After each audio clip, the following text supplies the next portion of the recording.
Eder. Mech. Pallister. Omicidio Liliana Resinovic. Svolta nell'inchiesta. Il marito Sebastiano Visintin indagato per la morte della moglie. È arrivata la notizia che da settimane, se non da mesi, molti si aspettavano. Sebastiano Visintin, marito di Liliana Resinovic, è stato formalmente iscritto nel registro degli indagati per la morte della moglie. L'indiscrezione era stata anticipata da Eder già il 19 marzo. Questo rappresenta una svolta importante in un caso complesso e doloroso che ha attirato l'attenzione dell'opinione pubblica sin dal principio. Una iscrizione dovuta, come si dice in gergo giudiziario, considerando i recenti sviluppi dell'inchiesta, ma anche un passaggio tutt'altro che scontato sul piano umano ed emotivo. Se si pensa che Visintin, fin dai primi momenti della scomparsa della moglie, si era proposto come uno dei principali interlocutori pubblici della vicenda, sostenendo la tesi del suicidio. Ora, invece, il quadro appare drasticamente diverso. Il punto di svolta è arrivato con le conclusioni della perizia medico-legale disposta dalla Procura di Trieste, affidata all'anatomopatologa Cristiana Cattaneo, affiancata dai consulenti Vanin, Tambuzzi e Leone.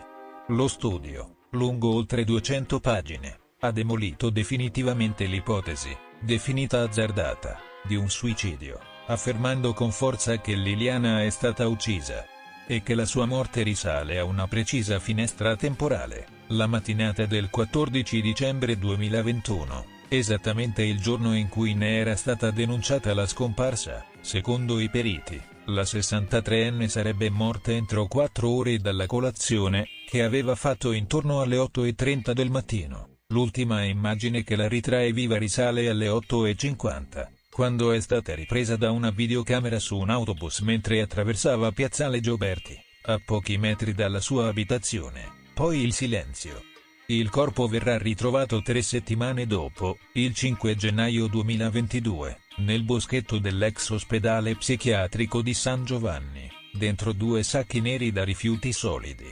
Uno infilato dall'alto e l'altro dal basso, con la testa infilata in 2 sacchetti per alimenti, chiusi strettamente con un laccetto attorno al collo, una modalità di occultamento che, secondo gli esperti, è incompatibile con un gesto autoinflitto e che racconta, semmai, di un tentativo maldestro ma deliberato di nascondere un delitto. Martedì scorso, gli inquirenti avrebbero perquisito l'abitazione di Visintin, un blitz durato oltre 7 ore, dal quale non sarebbero usciti a mani vuote. Nessun dettaglio ufficiale è trapelato su quanto sia stato sequestrato. Ma il fatto che l'operazione sia avvenuta dopo la chiusura della perizia della Cattaneo e dopo il rigetto della richiesta di archiviazione da parte del GIP fa pensare a un'azione ben ponderata. Già nei giorni scorsi, Sergio Resinovic, fratello della vittima, era tornato a chiedere pubblicamente che la magistratura aprisse un'indagine su Visintin, rilanciando sospetti mai del tutto sopiti e indicando anche possibili complicità familiari, comprese quelle di figli, consorti e amici stretti. Aveva parlato di femminicidio a sfondo economico, facendo riferimento sia a presunti dissidi patrimoniali sia a un movente di controllo e dominio. Secondo quanto dichiarato da Sergio, Visintin sarebbe stato l'unico ad avere interesse a far ritrovare il corpo, poiché ciò gli avrebbe permesso non solo di accedere all'eredità, di cui una parte è poi finita al fratello, ma anche di beneficiare della reversibilità della pensione di Liliana. Una lettura che ora, alla luce degli sviluppi investigativi, assume un peso del tutto nuovo. Il rigetto della richiesta di archiviazione, firmato dal giudice per le indagini preliminari Luigi Dainotti, ha rappresentato un altro passaggio decisivo. Il GIP non solo ha respinto l'idea che non ci fossero elementi per proseguire, ma ha anche disposto nuove indagini e, soprattutto, ha indicato espressamente di procedere per omicidio. Un cambio di passo netto che ha costretto la procura a rivedere l'intero impianto investigativo. Oggi, quindi, l'iscrizione di Visintin nel registro degli indagati non è più un'ipotesi remota, ma un atto formale che apre scenari inquietanti. In attesa di ulteriori sviluppi, resta l'amarezza di una vicenda che ha lasciato irrisolti molti interrogativi per troppo tempo, e resta soprattutto il dolore di una famiglia che da oltre 2 anni cerca verità e giustizia per Liliana. una donna la cui vita è stata brutalmente strappata via. In circostanze che solo ora iniziano a essere comprese. Alberto Stasi ha ottenuto la semilibertà. La decisione è stata presa dal Tribunale di sorveglianza di Milano, che ha accolto la richiesta avanzata dai legali del 41enne, condannato in via definitiva nel 2015 a 16 anni di carcere per l'omicidio di Chiara Poggi, la giovane trovata senza vita il 13 agosto 2007 nella sua abitazione di Garlasco, in provincia di Pavia. La misura consentirà a Stasi di uscire dal carcere durante il giorno. Non solo per motivi di lavoro, attività che svolge da tempo fuori dall'istituto penitenziario, ma anche per prendere parte a iniziative mirate al suo reinserimento sociale. Ogni sera, però, dovrà fare rientro nella casa di reclusione di Bollate, dove sta scontando la pena.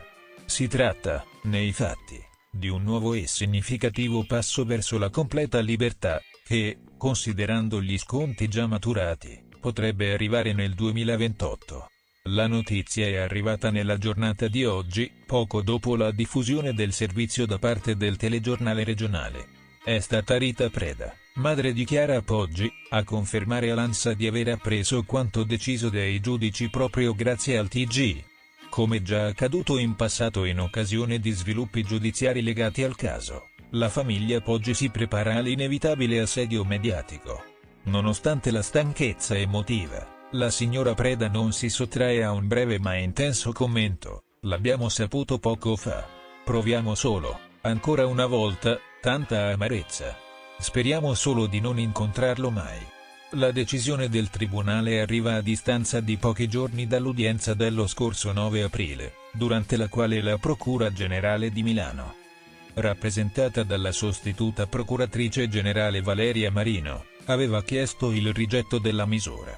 In subordine, la Procura aveva domandato un rinvio del procedimento per approfondire alcuni elementi, tra cui la partecipazione di Stasi a un'intervista televisiva andata in onda il 30 marzo scorso durante il programma Leyen. L'intervista, rilasciata nel corso di un permesso premio, era stata concessa senza l'autorizzazione del magistrato di sorveglianza, nonostante l'assenza di ravvedimento da parte del detenuto, elemento che, va precisato, non rappresenta un requisito imprescindibile per la concessione della semilibertà. I giudici hanno espresso parere favorevole, ritenendo sussistenti le condizioni per un ulteriore percorso di apertura rispetto alla detenzione piena. Mentre Stasi continua a beneficiare di uno status giuridico sempre più vicino alla libertà, resta vivo il contenzioso giudiziario che lo vede indirettamente coinvolto. La Procura di Pavia prosegue infatti l'inchiesta nei confronti di Andrea Sempio, amico del fratello della vittima, attualmente indagato per l'omicidio in concorso di Chiara Poggi. Un elemento, quest'ultimo, su cui Stasi e i suoi difensori hanno a lungo insistito, chiedendo, anche dopo la condanna definitiva, che si aprissero nuove piste investigative. Proprio questa vicenda potrebbe riaccendere i riflettori sul delitto di Garlasco, una delle pagine giudiziarie italiane più controverse e discusse degli ultimi 20 anni. L'esecuzione di Vittorio Boiocchi, storico leader della curva nord interista freddato a colpi di pistola alla sera del 29 ottobre 2022 sotto casa. È stata un omicidio pianificato con precisione militare e motivato da interessi economici e di potere. A 2 anni di distanza, la confessione di Andrea Beretta, suo successore alla guida della curva, oggi collaboratore di giustizia, ha squarciato il velo su una vicenda che ha intrecciato il mondo del tifo organizzato con le dinamiche tipiche della criminalità organizzata. Un intreccio oscuro che, secondo gli inquirenti, ha portato non solo all'eliminazione del capo storico del tifo nerazzurro, ma anche, 2 anni più tardi, all'omicidio del boss calabrese Antonio Bellocco, diventato socio di Beretta nella gestione delle attività legate alla curva. La svolta nelle indagini è arrivata con la confessione di Andrea Beretta, arrestato per l'omicidio di Antonio Bellocco e successivamente diventato collaboratore di giustizia. È stato lui, secondo quanto ha raccontato agli inquirenti della Direzione Distrettuale Antimafia di Milano, a pianificare e commissionare l'eliminazione di Boiocchi, con l'obiettivo di prenderne il posto al vertice della curva. Un'escalation interna, quindi, che nasce da dissidi economici e divergenze sulla gestione del potere. Beretta avrebbe messo sul piatto 50.000 euro per organizzare l'agguato mortale. Soldi, secondo quanto riferito, provenienti dagli ammanchi della cassa comune gestita dai capi della curva, in particolare dai proventi della vendita del merchandising. Lo stesso denaro che aveva provocato l'ira di Baiocchi, il quale avrebbe accusato Beretta di sottrazioni indebite e preteso un controllo approfondito dei conti, temendo di essere estromesso e forse anche esposto. Beretta avrebbe deciso di anticipare le mosse del suo capo, affidando a 2 killer professionisti il compito di ucciderlo. Il cerchio si è chiuso il 10 aprile 2025. Con l'emissione di 6 misure cautelari firmate dal GIP di Milano Daniela Cardamone. 4 dei destinatari dei provvedimenti si trovavano già in carcere.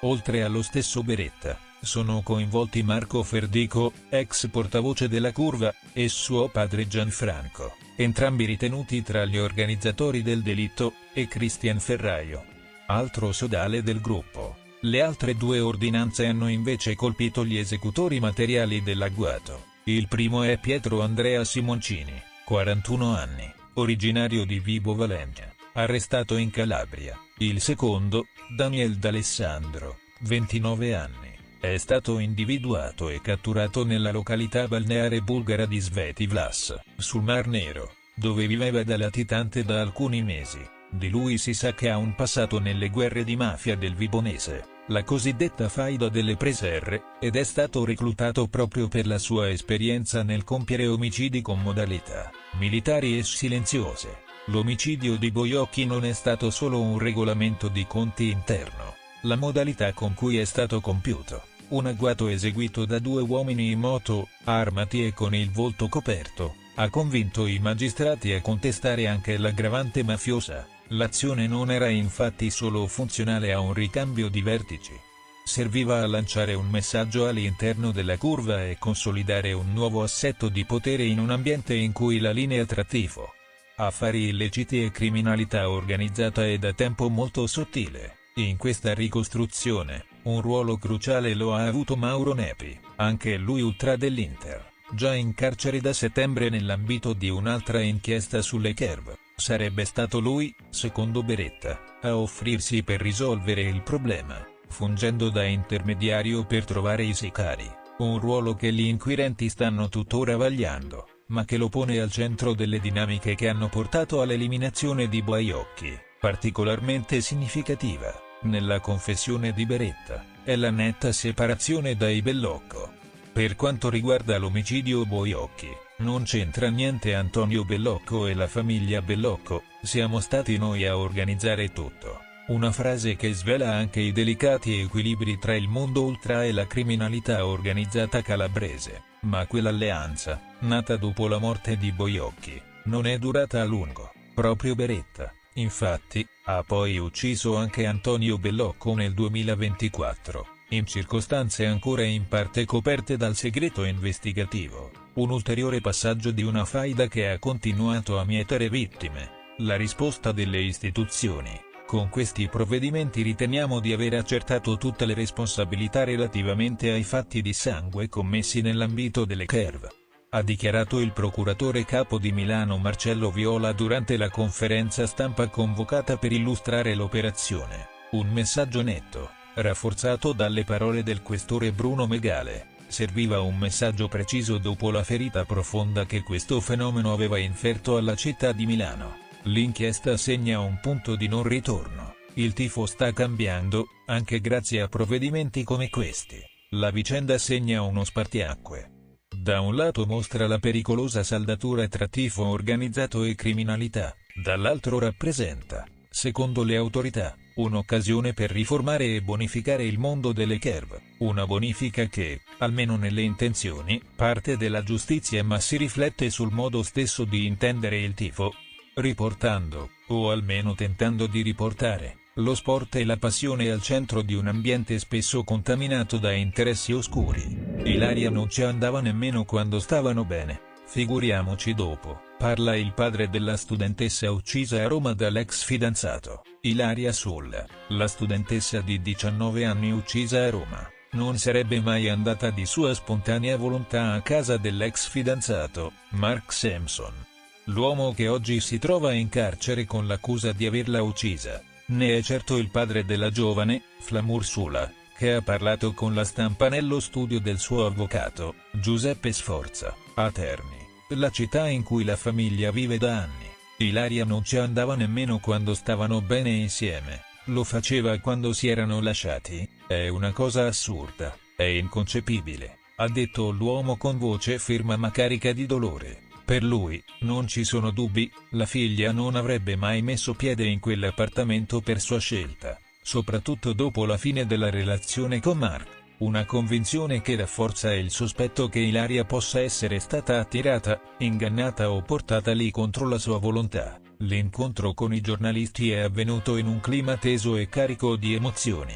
Accanto a Flamur, c'erano la moglie Jime e il figlio Leon, il fratello minore di Ilaria. Tutti e tre hanno parlato con compostezza, ma anche con fermezza, cercando di dare voce a un dolore che da giorni li sovrasta, alla domanda se ritengano che possano esserci altre persone coinvolte. Oltre a Mark, Flamur ha preferito mantenere un atteggiamento cauto, rispondendo: "Ci pensa chi sta indagando a chiarire tutto. Nessuna accusa diretta, ma il sospetto che il delitto possa non essere stato commesso da solo resta, soprattutto alla luce delle ultime indagini che coinvolgono la madre di Mark Sampson, indagata per concorso in occultamento di cadavere." I genitori di Ilaria hanno poi commentato le scuse inviate da Mark dal carcere, che la famiglia ha definito semplicemente inaccettabili. "Non esistono scuse, quello che ha scritto non mi interessa, ha perso tempo", ha detto Flamur. Dice che sta piangendo? "Noi piangiamo da 20 giorni, Ilaria non meritava questa fine, non si può uccidere una persona e poi dire che la si ama, se ami una persona, non la ammazzi", con voce carica di rabbia e delusione. Il padre ha ricordato anche gli attimi vissuti con Mark Sampson in questura, nei momenti successivi alla scomparsa di Ilaria. "Gliel'ho chiesto, faccia a faccia, ma tu c'entri qualcosa con la scomparsa di Ilaria? E lui mi ha risposto: io l'amo Ilaria, non le farei mai del male, e invece il male più grande gliel'aveva già fatto". Mentiva, guardandomi negli occhi. Poi è toccato alla madre, Jime, che ha rivolto parole durissime nei confronti della madre di Mark, oggi coinvolta nell'inchiesta. "Quella non è una madre. Una madre come lei non deve esistere", ha dichiarato senza alzare lo sguardo. "Una madre non aiuta un figlio a nascondere un cadavere, non si può aiutare un figlio a nascondere una ragazza, a nascondere nostra figlia. Non so che cuore abbia. Non lo so". Durante la conferenza, i genitori hanno anche parlato degli ultimi messaggi ricevuti dal cellulare di Ilaria, poco prima che il suo corpo venisse ritrovato. Messaggi strani, impersonali, freddi, che sin dal primo istante avevano fatto temere il peggio. "Che dovevamo pensare?", ha detto il padre, "che non era lei. Se fosse stata Ilaria, qualsiasi cosa fosse successa, nel bene o nel male, ci avrebbe chiamati. Non ci avrebbe mai lasciati con un messaggio o una storia su Instagram. Lei parlava con noi, sempre. Non ci avrebbe mai tenuti all'oscuro". E infine, il ricordo più struggente: chi era Ilaria? Per capirlo, basta guardarsi intorno, basta sentire cosa dice la gente. Era una ragazza forte, solare, piena di sogni, voleva entrare nella Guardia di Finanza, era determinata, aveva tanti progetti, tanti sogni spezzati in modo brutale, in un luogo che non avrebbe mai dovuto raggiungere, e per mano di una persona che aveva fatto parte della sua vita. Un delitto che ha stravolto 2 famiglie, ma che per una sola ha lasciato un vuoto incolmabile, e un'unica certezza: Ilaria non meritava questa fine. Ehi, non dimenticare di iscriverti a questo canale.